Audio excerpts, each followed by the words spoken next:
नमस्कार दोस्तों, पीडब्ल्यू ज्ञान कोश पर एक बार फिर से आपका बहुत बहुत स्वागत है।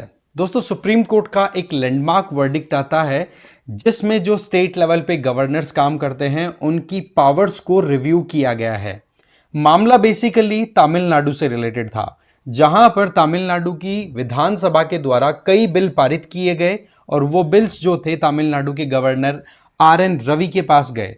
But RN. रवि जो हैं उन्होंने उन बिल्स को ना तो अप्रूव किया ना रिजेक्ट किया। और अब सबसे बड़ी इंटरेस्टिंग चीज क्या निकल के आई कि बिल अगर दोबारा से विधानसभा ने पारित कर दिए तो भी आर.एन. रवि ने वो बिल्स जो थे वो प्रेसिडेंट के अप्रूवल के लिए रिजर्व रख लिए। तो ऐसे में ये कहीं ना कहीं कॉन्स्टिट्यूशनल प्रोविजंस का वायलेशन तो था, प्लस साथ ही साथ गवर्नर्स के द्वारा जो रोल प्ले किया जाता है उसमें एक एलिगेशन बार बार लगता रहता है कि गवर्नर जो हैं वो सेंट्रल गवर्नमेंट के एजेंट के तौर पे काम करते हैं। तो ऐसी परिस्थितियों में अगर सेंट्रल गवर्नमेंट किसी और पॉलिटिकल पार्टी है और स्टेट लेवल पे कोई दूसरी पार्टी रूल कर रही है जो कि ऑपोजिशन में बैठी है, तो वहां पर गवर्नर का रोल कहीं ना कहीं हमेशा कटघरे में पाया जाता है। और इसी बात को लेकर के यहां पर सुप्रीम कोर्ट की दो जजेस की बेंच, एक तो जस्टिस जे.बी. पार्डीवाला और दूसरे जस्टिस आर. महादेवन, इन्होंने ये कहा कि देखो जी, आप जो अप्रूवल देते हैं बिल को लेकर के उसमें इंडेफिनिट टाइम तक वेट क्यों कराते हो? आपको स्पेसिफिक टाइम पीरियड में काम करने की जरूरत है। इसमें यह कहा कि विधानसभा के द्वारा अगर बिल पारित किया जा चुका है तो आपको एक टाइम लिमिट के अंदर एक्शन लेने की जरूरत है। आप मनमाने समय के लिए आप रख नहीं सकते हो। आपने कॉन्सेप्ट सुना होगा पॉकेट वीटो का, कि गवर्नर जो है वो बिल जो पारित होके आया है विधानसभा से उसको अपने पॉकेट में रख के भूल जाते हैं। तो ऐसे में वो बिल एक कागज का टुकड़ा बन के रह जाता है। जबकि आप खुद देखिए कि विधानसभा में कौन बैठे हैं? एमएलएस, जिनको लोगों ने डायरेक्ट वोट किया है। इसका मतलब आपने लोगों की जो विल है उसको खत्म किया। तो यह बिल्कुल भी ठीक नहीं है। तो ऐसी परिस्थितियों में यह सुप्रीम कोर्ट का वर्डिक्ट एक ऐतिहासिक फैसला बताया जा रहा है कि जिसमें बिल को अप्रूवल देने के समय जो फिजूल टाइम खर्ची होती है ना, उसको रोका जाए। वैसे तो कॉन्स्टिट्यूशन में टाइम लिमिट के बारे में कोई प्रोविजन नहीं दिया हुआ है, बट सुप्रीम कोर्ट ने दो कंडीशन रखते हुए 1 महीने और 3 महीने की टाइम फिक्स की है कि हां भाई, इतने समय के अंदर तो गवर्नर को एक्शन लेने की जरूरत है ही। और मामला मैंने बता दिया ये किस तरीके से तमिलनाडु का हाईलाइट होता है कि तमिलनाडु सरकार जो है वो क्या चाहती है और गवर्नर किस तरीके से अपना काम करते हुए दिखाई पड़ते हैं। पूरा डिटेल समझेंगे ये 1 महीने 3 महीने का क्या कॉन्सेप्ट है। बट आगे बढ़े उससे पहले मैं एक तो बता दूं कि आप क्यूआर कोड के स्कैन कर लीजिए और मुझे फॉलो कर लीजिए टेलीग्राम पर। और दूसरा, PWIS की तरफ से यूपीएससी फाउंडेशन कोर्सेज जो रन कराए जा रहे हैं, इनमें अगर आपका टारगेट 2027 का है ना, तो इंग्लिश और हिंदी में तैयारी करने वालों के लिए संकल्प बेस्ट है। फिर 2026 में जो लोग टारगेट करके चल रहे हैं, प्योर इंग्लिश में पढ़ाई करना चाहते हैं, तो उनके लिए टाइटन चल रहा है। और 2026 ही जिनका टारगेट है बट मीडियम उनका इंग्लिश या हिंदी है, तो वो प्रहार ज्वाइन कर सकते हैं। इनमें आपको लाइव एंड रिकॉर्डेड क्लासेस मिलेगी, जीएस के साथ साथ में सीसेट और डेली एमसीक्यूज और मेंस आंसर राइटिंग इसमें इंक्लूडेड होगी। और कॉम्प्रिहेंसिव ई बुक्स भी साथ ही दे दी जाएंगी। ठीक है, एडमिशन बिल्कुल ओपन है। डिटेल्स हम डिस्क्रिप्शन बॉक्स में दी हुई है, चेक कर सकते हैं। तो सबसे पहले गवर्नर के पास में क्या पावर्स होती हैं जब उनके पास में कोई भी बिल साइन करने के लिए आता है? देखो, वैसे तो वीटो जो होता है वो एक नेगेटिव वोट होता है। इसका मतलब चाहे कितनी ही सहमति हो, अगर एक ने भी वीटो कर दिया तो वो बिल वहीं पे रुक जाएगा। तो यहां पर गवर्नर साहब जो हैं हमारे, उनके पास में 3 वीटो पावर्स रहती हैं, एब्सोल्यूट, सस्पेंसिव और पॉकेट। वहीं पर ओवरऑल देखिए तो वीटो के 4 तरीके होते हैं, बट क्वालिफाइड वीटो वाला जो पोर्शन है वो हमारे यहां पर नहीं होता। राइट? अब क्या है कि जब कभी भी कोई बिल स्टेट लेजिस्लेचर पारित करती है तो वो बिल गवर्नर के पास में आता है साइन लेने के लिए कि जी हमें एक्ट बनना है, तो आप साइन कर दीजिए। तो आर्टिकल 200 के अंडर में ये 3 पावर्स आ जाती हैं गवर्नर के पास में। एक तो क्या होता है कि या तो यस कह दे जो भी बिल आ रहा है कि हाँ भाई उसको पारित कर दिया कि हाँ ये एक्ट बन गया। बट अगर गवर्नर वहां पर उस टाइम पे वीटो यूज करना चाहे तो एक तो एब्सोल्यूट वीटो यूज कर सकते हैं। इसका मतलब कि अपनी एसेंट को बिल्कुल रोक लें कि हाँ भाई आपने बिल पास कर दिया, मैं अभी एसेंट नहीं दे रहा। ठीक है। दूसरा होता है सस्पेंसिव वीटो, कि आप ये कह रहे हो कि आपने जो बिल पास कर दिया लेजिस्लेचर ने, उसमें कुछ चीजें ऐसी हैं जो कि अमेंड होनी चाहिए, तो एक बार रिकंसिडर करो। तो रिकंसिडरेशन के लिए वो बिल को भेजा जाए तो उसको बोलते हैं सस्पेंसिव वीटो। बट यहां पर ही पेचीदगी है कि रिकंसिडरेशन से अगर लेजिस्लेचर बिल को पारित कर देती है तो वहां पर गवर्नर के ऊपर ऑब्लिगेशन है कि आप उस बिल को अब एसेंट देंगे ही। समझ गए? और एक होता है पॉकेट वीटो कि हाँ जी गवर्नर अपने पॉकेट में रख के भूल ही जाए।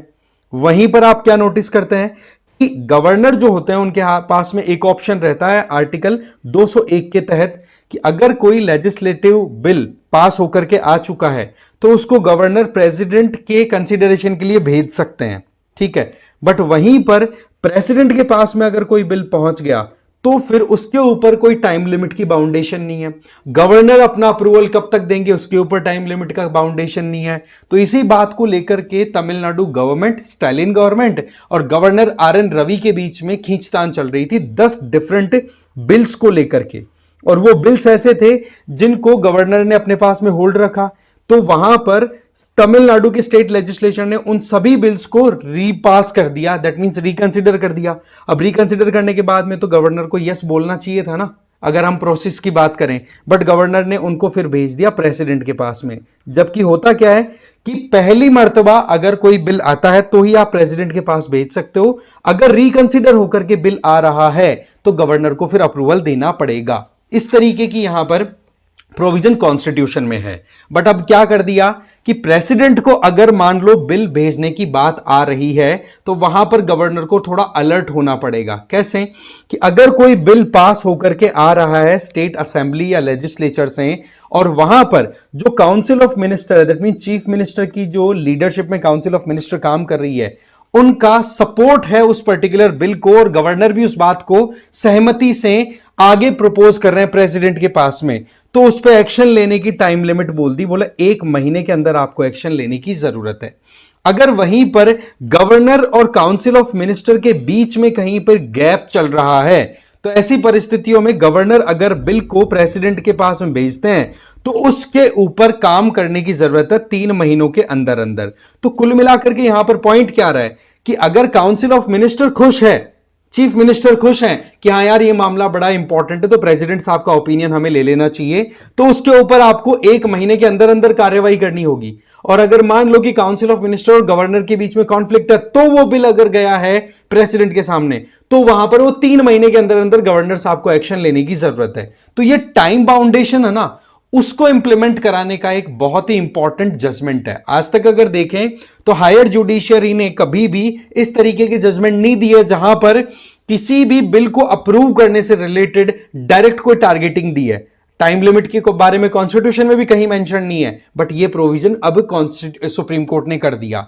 अब सवाल यह आता है कि अगर ना करे, अब भी गवर्नर ना करे तो सुप्रीम कोर्ट ने यह कह दिया कि गवर्नर अगर इन डायरेक्शंस को फॉलो नहीं करते हैं तो जुडिशियल स्क्रूटिनी के काबिल हो जाएगा। दैट मींस यहां पर जुडिशरी में अपील की जा सकती है। ऐसा क्यों कहा?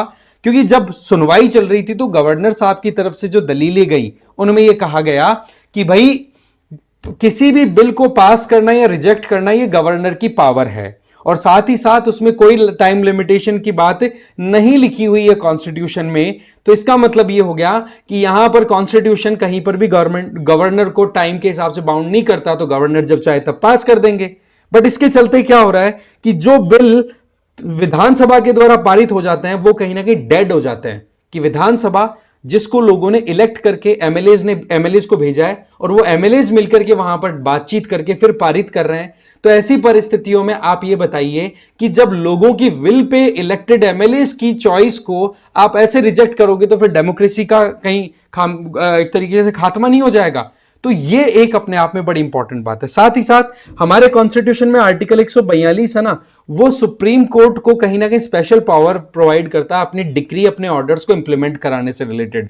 तो ये 142वां जो आर्टिकल है उसी के तहत इसको इंप्लीमेंट कराने की बात की गई है। साथ ही साथ गवर्नर को यह भी गाइडलाइन दी है कि देखो आप एक चीज समझिए कि जिस सिस्टम पे हम काम करते हैं वो पार्लियामेंट्री डेमोक्रेसी है। इसका मतलब सिंपल है कि एग्जीक्यूटिव्स हैं वो अपनी कहीं ना कहीं रिस्पॉन्सिबिलिटी इंश्योर करवाते हैं अपनी लेजिस्लेचर से। तो वहां पर अगर गवर्नर की बात करें तो उनको council of minister led by chief minister की एड एंड एडवाइस के आधार पर काम करने की जरूरत है और उसी के आधार पर अपने एक्शंस को कंडक्ट करने की जरूरत है।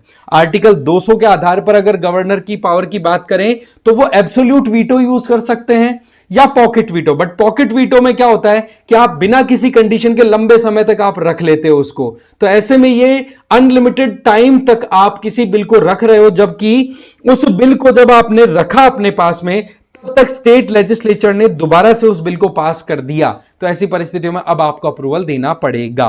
राइट, इसका मतलब रिकंसिडर होने के बाद में विधानसभा ने बिल दोबारा भेज दिया ना, तो गवर्नर साहब को अब एसेंट देनी पड़ेगी। इस बात को और ज्यादा जोर लगा करके सुप्रीम कोर्ट ने बोल दिया, और अगर नहीं किया जाता है तो फिर बाद में वो मामला सुप्रीम कोर्ट में अगेन जा सकता है। ध्यान रखें कि रिकंसिडर्ड जो भी बिल होगा विधानसभा से, उसको एसेंट देना गवर्नर की एक कंपल्शन हो जाएगी, और वो प्रेसिडेंट के लिए रिजर्व नहीं रख सकते, जैसे कि 10 बिलों में रखा गया था, अब वो उनके लिए नहीं रख सकते।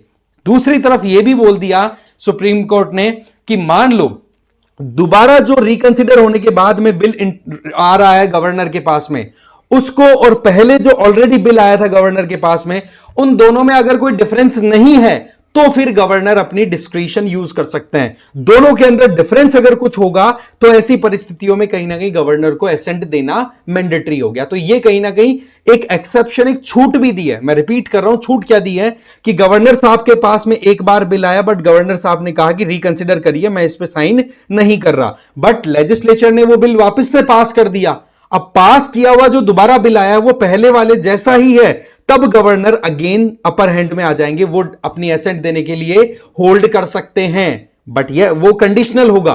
बट वहीं पर अगर रिकंसिडर्ड बिल दोबारा जो लेजिस्लेचर ने पारित किया है वो अगर थोड़ा डिफरेंट आ रहा है, चेंज होकर के आ रहा है, जो कि गवर्नर ने अपनी तरफ से कुछ ना कुछ पॉइंट रेज किए होंगे कि हाँ जी ये प्रॉब्लम से इस वजह से मैं एसेंट नहीं दे रहा, तो उसके आधार पर अगर रिकंसिडर्ड बिल पास होकर के आ रहा है तो गवर्नर को अब एसेंट देनी होगी।